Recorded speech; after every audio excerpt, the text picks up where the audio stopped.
Welcome back to Phans, a Dolphins postgame show. I'm your host, Joel, a.k.a. the Delusional Dolphin. With me, as always, is my dog, So.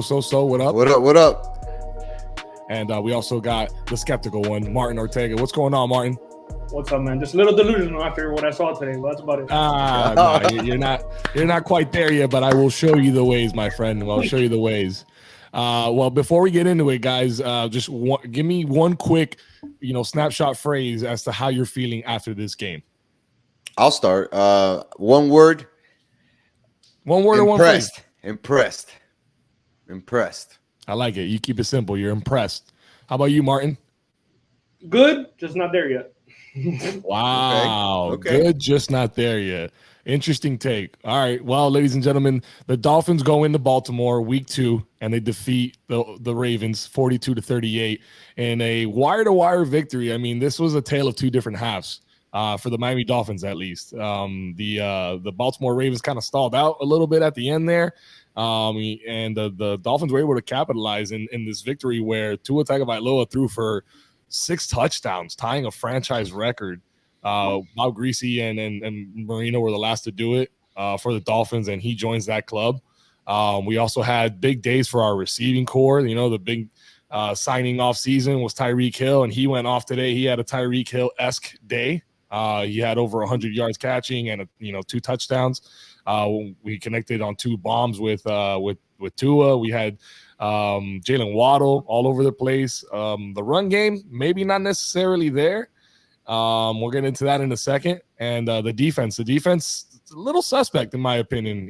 There was a couple moments there where we just kind of couldn't contain. One of the keys to the game that I had in the Sports with Soso podcast earlier this week was we got to contain Lamar. And we kind of struggled there, but a lot of things went down in this game. In the end, we came out with the victory on the road. So I know you're feeling impressed. So talk to me, man. What made you feel so impressed? I mean, it was a hot day out there in Baltimore, right? And it wasn't the best start for the Dolphins as the game got kicked off, right? We had the opening kickoff return for a touchdown. And then immediately after that, our first drive is a 3-and-out.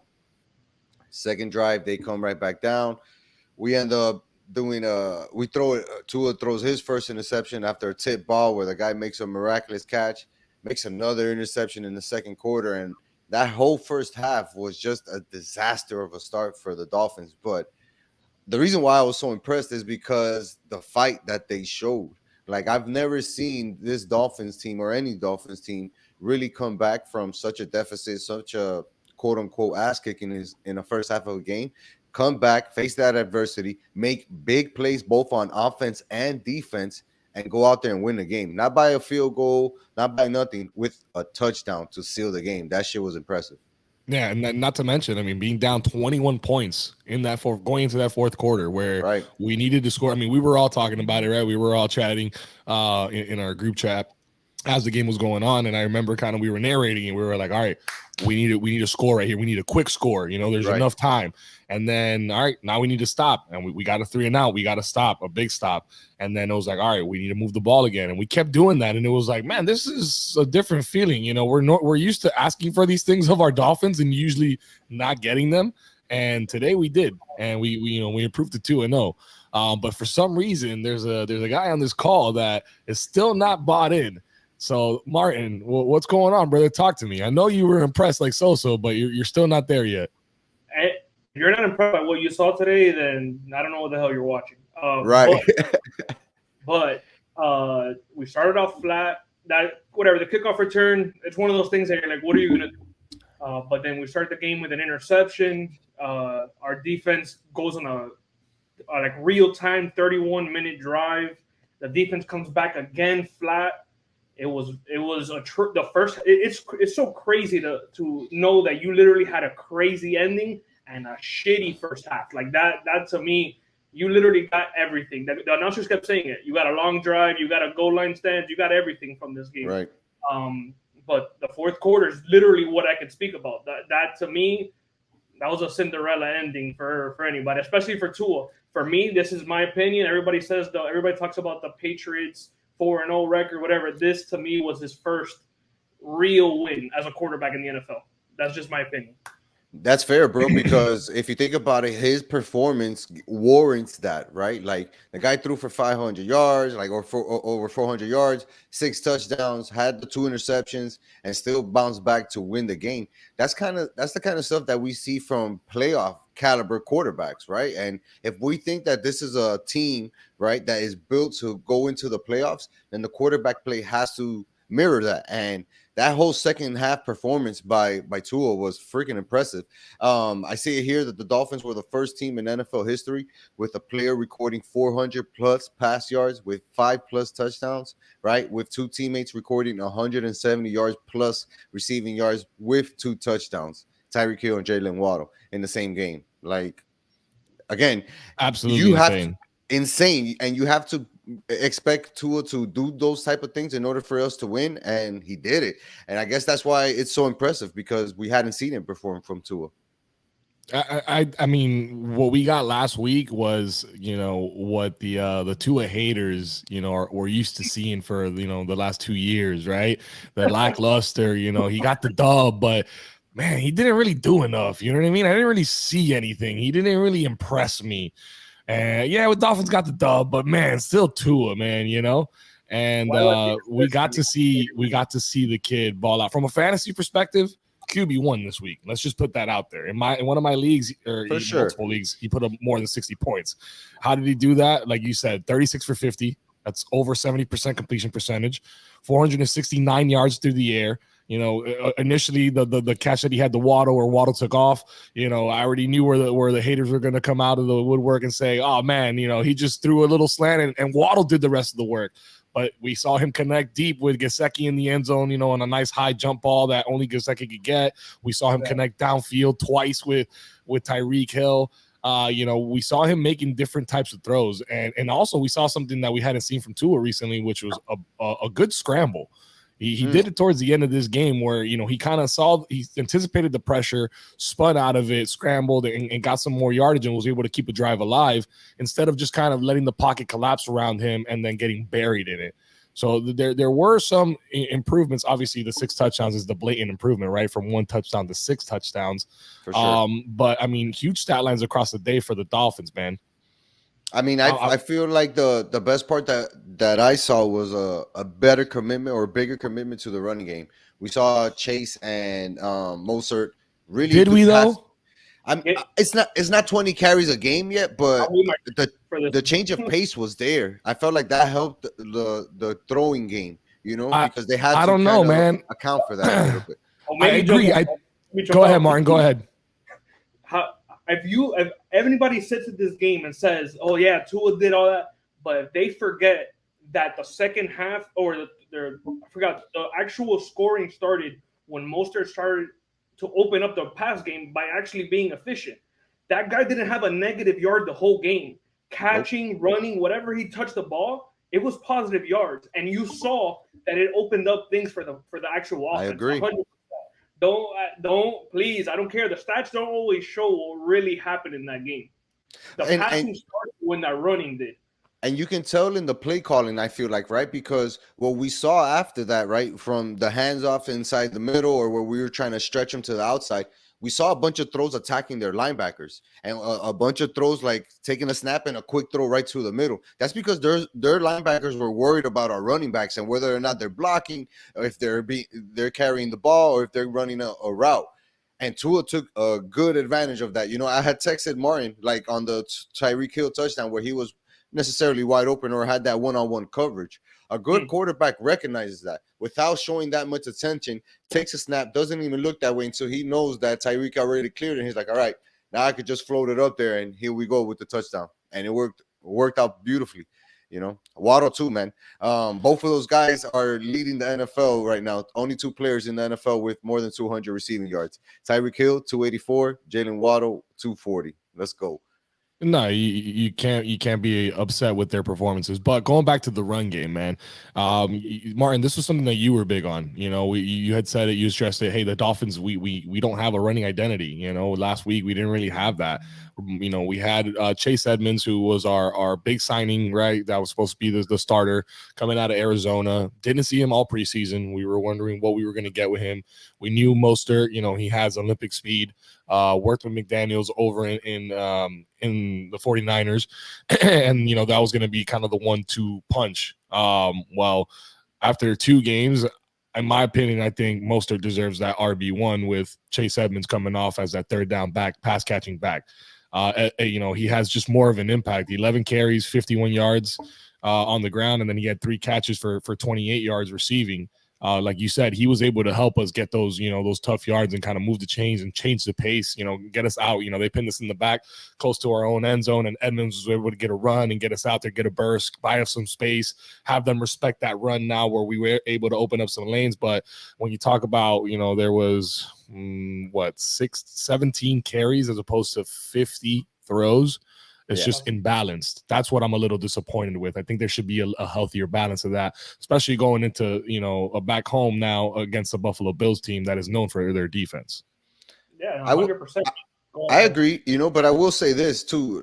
I feel like that's us as a offense taking advantage of how weak their defense was, right? We knew they had a lot of injuries heading into this game in the secondary. Even in the game, they had I think 2 of their guys go out. One of those guys went out with a concussion, which was Williams, who had the 2 interceptions on Tua. So attacking them on that standpoint is smart, and it shows that this offense is evolving, right? Or their ability to move the ball is evolving.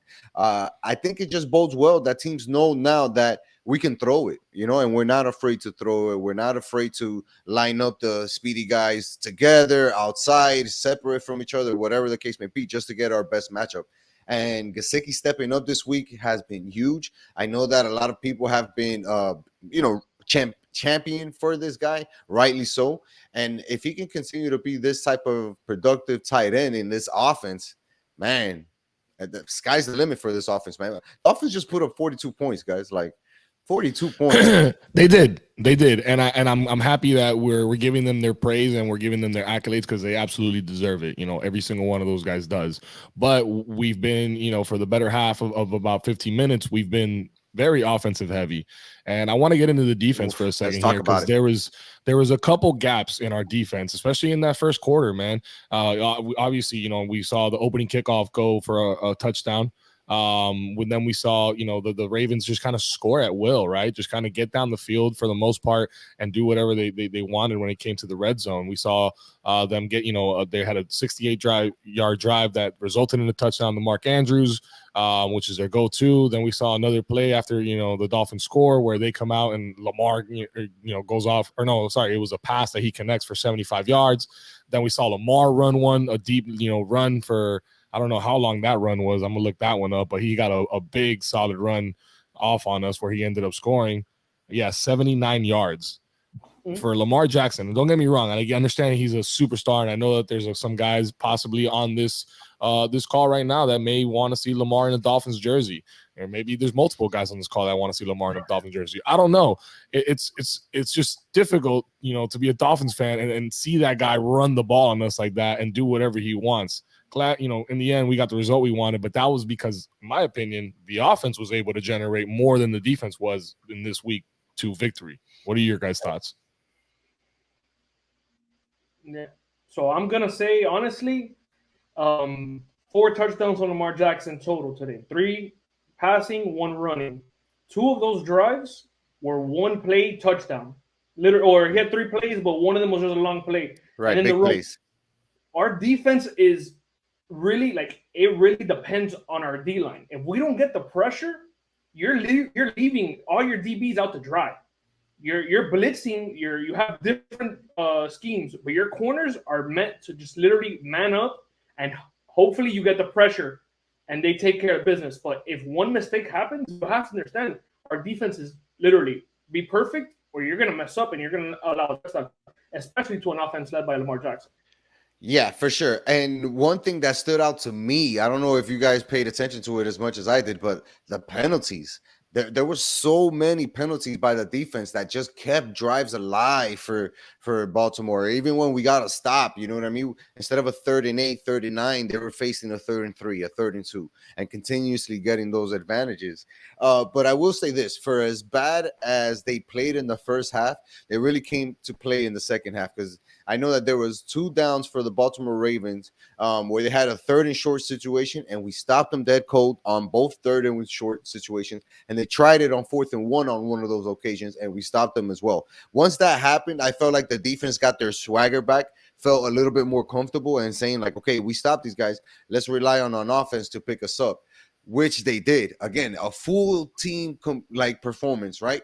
The defense stepping up when they have to, special teams playing a big part when they had to, and even offensively, seeing big plays being made by our big name guys. Man, another performance, I think, for the books. This is really, in my opinion, one of the best performances we've seen in like those 20 years straight up. One of my one of my good friends said that this possibly may have been the best Dolphins game he has ever seen, beginning to end.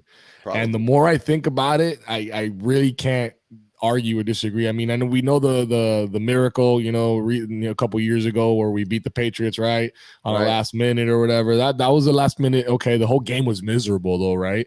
We can think back to a couple other decent games, but as far as like, man, all right, the Dolphins are down. We're down bad. We're in Baltimore, but you know what? Let's just keep grinding. And it was like, all right, they got a first down. Okay, hey, we got a ball downfield. Oh, all right, we got a touchdown. Let's get a stop now. Hey, they got to stop now. Okay, all right, things are happening here, and it was just so nice to see that, man. Right, it just to finally have our team be that underdog that rallied on the road and came back, to win. So call me crazy, man. Call me crazy, but that victory looked like a playoff type victory. Am I crazy? That looked like a playoff game. It looked like a playoff game. Yo, Baltimore is going to be one of those teams at the end of the day fighting to play into the AFC Championship, right?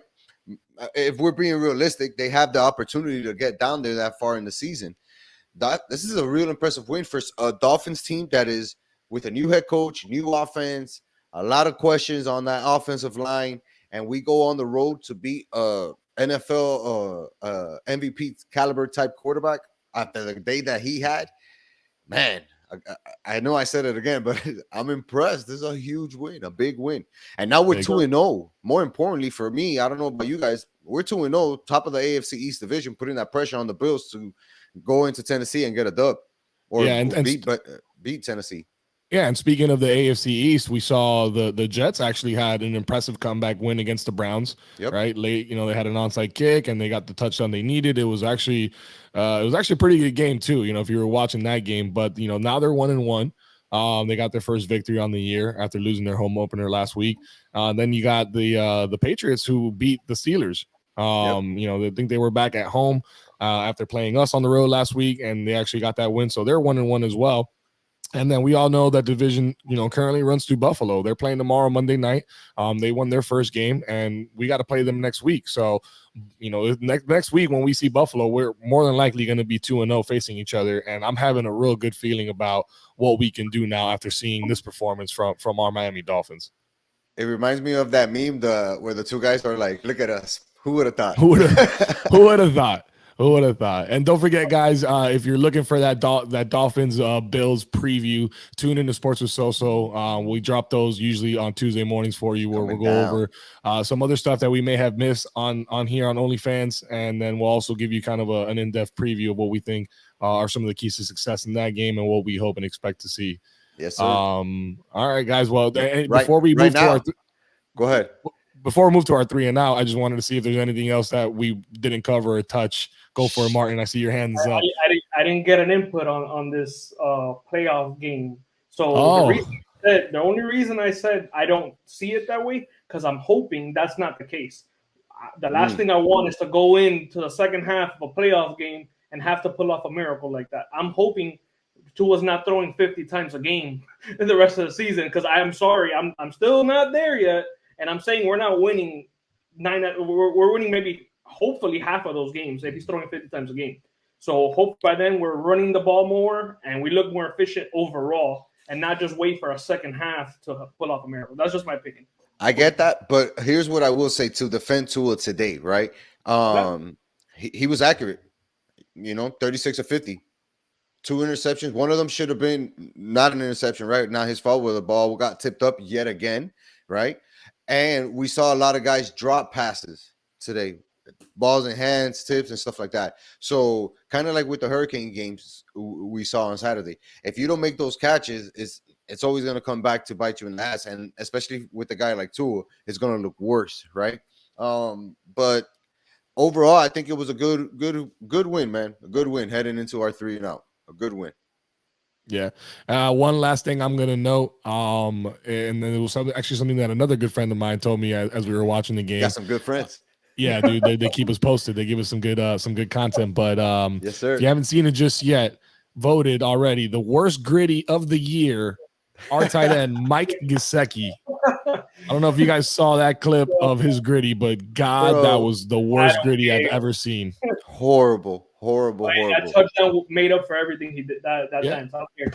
Yeah. I guess, right? When you score a touchdown better. that nice, there's no way your celebration is gonna be as nice. So he just went with what he knew. He went with the gritty, a terrible gritty. All right. So take us to our 3 and out, brother. Let's do it. This is our 3 and out, where we give you our most valuable fan of the game. We give you our unsung hero of the game, and we give you our player of the game as well. Let's start with our most valuable Fin today. Joel, kick us off. I mean, this is pretty easy for me with the performance that he had like today after, 2 seasons of just being slandered and having his name, dragged through the streets and through the mud, and you're not as good as Herbert or Burrow or any of the other guys out there. I'm going with my QB1. Okay, Mr. 1, number 1. Tua Tagovailoa. I mean, he is my. This is where we're talking most valuable Fin, correct? Yes, sir. That has to be my most valuable Fin for this game. All right, Martin, who you got? Waddle, without a doubt. That guy literally was our offense. Done. Yeah, I guess I gotta break the tie here, and I gotta go with Tua. Anytime that you can put up 6 touchdowns in a game and tie a record with Bob Greasy and Dan Marino, that should deserve some type of praise, whether you look great or not, that's just history being made. 20 years down the line, they're going to be like, who was Tua? And then, boom, that whole conversation is going to happen. So he's in the record books with some of the greats. Most valuable Fin for me today is Tua. All right, let's flip it in order. We're going to go with some hero of the game. All right, I think you froze there. So, but Martin, he was asking us the unsung hero. I think he was going to flip it. So we're going to start with you, Martin. Who was your unsung hero for this game? For me, it's Mr. No Love, Mike Gesicki. Literally, oh wow, to do what he did today, to show the haters that he's worth the money he's going to get next year from us or from someone else. Easy. Hey, I don't know if you caught the shade, man. I think we really did lose Soso. I don't know what happened there, but I don't know if you saw the shade that the announcers threw his way when he had a nice catch, and they were like, "The boy can't block, but he can sure catch." Yeah. No, hey, it's the truth. That is who he is. Like, we're in a passing league. Why not be happy with that guy? Yeah. No, definitely, man. All right, well, if I'm talking unsung heroes here, I think I gotta go with. You kind of defaulted to Tua. I'm sorry, I defaulted to Tua for my most valuable Fin, and you defaulted to Waddle for your most valuable Fin, which means we're kind of overlooking somebody here, right? And I think I got to default to this guy for my unsung hero for this reason, and that's Tyreek Hill. And that reason is the fact that he did have more receiving yards than Waddle. And I think, just his sheer speed and his ability to take the top off. And what we saw in those 2 plays where he did, and one of them, he just straight up beat the coverage. And then the other one, they had a little bit of miscommunication, but still his speed is able to take advantage of that. 11 catches, 190 yards, 2 touchdowns, 13 targets. I mean, that's more efficient than Waddle. And for that reason, I got to give our boy Cheetah, Mr. Peace Sign, the unsung hero for this game. And we can't forget that he did that in the half, because his numbers came in the second half. In the first half, he had a couple catches, but those numbers blew up in the second half. So, yeah, of course. No, I don't blame you. But Waddle was just throughout the whole game. That's why I gave him my most valuable Fin. No, absolutely, man. 19 targets, dog. I don't remember the last time a Dolphins player got 19 targets. That's just absolutely wild to me. All right, but we got Soso back. Soso, just to catch you up, I had Martin for his unsung hero had Mike Gesicki, and I went with Tyreek Hill, the Cheetah, as the unsung hero. Nice. I actually got a really good one for today. His name is the Power Ranger Chris Wilkins. Oh, I like this one. See, I was looking at this one too, and I think for the same reasons, but go ahead, walk us through it. Why? He played such an integral part today on that defensive line, getting a push, whether it was on a big first down or not, third down. He was always in their backfield, always pushing those guys, commanding a double team. Had 8 total tackles, 6 solo tackles, including 2 for a loss. This guy played a huge part in the Dolphins' ability to stop them on 3rd and 4th downs in those critical plays. And without him, we don't win this game. No doubt. So let's get to the last one, which is our Phans player of the game. Who are you going to give that to? Most valuable. Most valuable. We did most valuable. No, we did the most valuable Fin. I feel like we're missing one here, guys. And that's partly on us not being prepared. But we said our most, was it our most valuable Fin, our player of the game, and our unsung hero? Yeah, player of the game is what we're missing. Yeah, the player of the game. Yeah, player of the game. My player of the game is going to be Tyreek Hill. He was cramping bad in the middle of that 3rd quarter. I didn't think he was going to come back. I knew that we could rely on Jalen Waddle, obviously, but Tyreek Hill is such an integral part of this offense. And whenever we have Waddle and Hill in the game, these DBs are starting to play 10, 15, 20 yards off these guys. Like, it's going to be so much fun to see these guys. And, you know, his performance today was huge, you know, Mr. Peace sign, like Joel said. Oh yeah, no, I mean, I could definitely, but I could have definitely put Tyreek in there in that most valuable Fin or the player of the game. I mean, either you could have spun it either way for any of you guys. I mean, we had some great, outstanding performances. We're a little bit more offensive minded, a little bit more offensive heavy because the offense had such a phenomenal game. But the defense, you know, they did their thing as well. But yeah, if I'm gonna have to pick a player of the game. I mean, it's Tua, man. My most valuable Fin and my player of this game is Tua. I got to go back. 6 touchdowns. I mean, just that stat line, so that you mentioned that, you know, he joined that club with Greasy and Marino, man. I mean, the after everything this kid's gotten for the last 2 seasons and everything leading up to this, you know, this game, but now it's a matter of, can he do it again, right? Yeah. And that's what we're going to be looking forward, you know, going forward into the rest of the season. So, but that's my player of the game right there is Tua. Who's yours, Martin? So I'm going to actually go on record, on video, and say Tua was the player of the game. Wow. Take note of the time we are playing these lottery numbers, ladies and gentlemen. Understand, I'm going to jab. If I feel like you're not worthy of what the praise you're getting, I'm going to be on you. So it's realistic. But if you did what you needed to do, you won the game for us. Yeah, I'm going to give you your praise. I'm not that guy. I'm not going to jab him for no reason. If I don't see it, I'm going to tell you. But if he did it, I'm going to tell you as well. That's a real Dolphins fan right there, ladies and gents. That's a real Dolphins fan right there. Yo, Martin, honestly, I love it because it shows how realistic you are. You know what I mean? And like how realistic Dolphins fans should be. Like Joel said, this was a great performance, something to build off of. Go out there and continue to be better. You know, continue to improve, continue to get better and win bigger games. 3-0 versus the Bills at home. 2-0, I mean, versus the Bills at home is going to be a good game. Good game. I want to leave you guys with one stat before we close out, okay? This is super crazy because the Dolphins even had to tweet it out, all right? How wild was Miami's comeback? It was the first time in 12 years that a team has come back from a 21-point deficit in the 4th quarter. From 2011 to 2022, teams trailing by more than 21 points in the 4th quarter have a record of 711, except for your Miami Dolphins, led by Tua Tagovailoa. One last thing. Don't think that I'm jumping off the defense bandwagon. We're on it. They only allowed 7 points in the second half. 7 points. Big deal. Yeah, they tightened up. For sure. I'd agree with that, man. There was, there was a couple plays where there was some miscommunications, and I think that's what they're going to go on and work on this week, right? The defense we know is our backbone. It's just nice to know that now we have a supporting cast on the offense to complement them. So on the week 3, gentlemen, where we face the Buffalo Bills at home, I can't wait. I'm looking forward to that. Yep. For those of you all that are watching this stream or that watch this video, thank you all again. We're going to bring this to you every week post Dolphins game. Make sure you like, subscribe, leave a comment for the algorithm, all that good stuff. And more importantly, tell a friend. To tell another friend. To tell one more friend. Wow, it's weird for me to be the one to do that. Tell one more friend. Tell them all. Just tell them all. And we're going to keep on bringing you this awesome Dolphins recap. But until next time, y'all. Peace. Peace. Fins up, baby. Yeah.